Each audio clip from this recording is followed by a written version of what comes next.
అబ్బాయ్ ఆయ్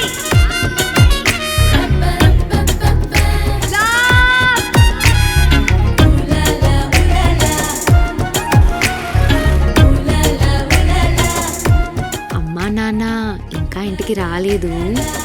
ఆ నైట్ ఎక్కడ కొన్నావు? చిరిగిపోయింది. చిరిగిపోయిందా? నీ వయసులో కుర్రాళ్ళు పర్సులో కాండం పెట్టుకుని తిరుగుతున్నాడు.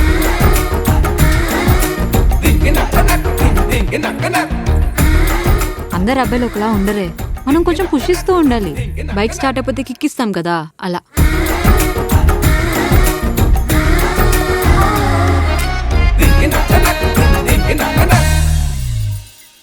అంగపారు ఒక చీర కొనడానికే మనం 100 సార్లు వేసుకొని చూస్తామే. పెళ్లి దగ్గర కూడా అదే రూల్ పెట్టాలి. అప్పుడు కానీ మగాలు అసలు మాట బయటపడదు. చూడే అంత హ్యాండ్సమ్ గా ఉంటే ఎలా డౌట్ పడుతున్నావు? ఒకసారి ఆ కాలలో ఒప్పుతున్నాడు చూడు. నాకు తెలిసిరా నువ్వు పెద్ద తూచిగాడి. మా వాడు వంట కూడా కుమ్మేస్తాడు.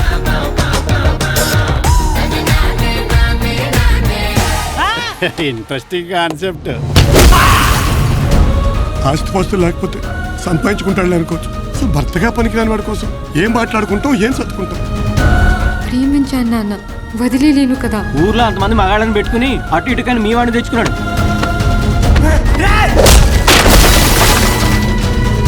నాకు జీవితం వద్దు.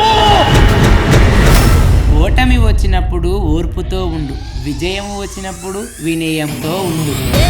దీనికి నా దగ్గర ఒక అద్భుతమైన మందుందమ్మా.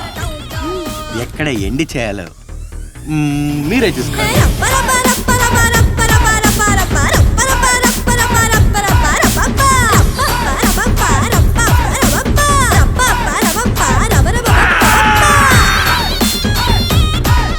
గుర్తు పెట్టుకో, ఎక్కడితో అయిపోలేదు. ఇప్పుడే మొదలైంది. నువ్వు పెద్ద గబ్బర్ సింగ్ మరి.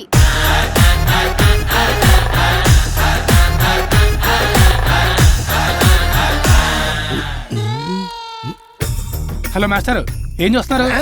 ఉందా లేదా అని ఒక కన్ఫర్మేషన్ అంతే.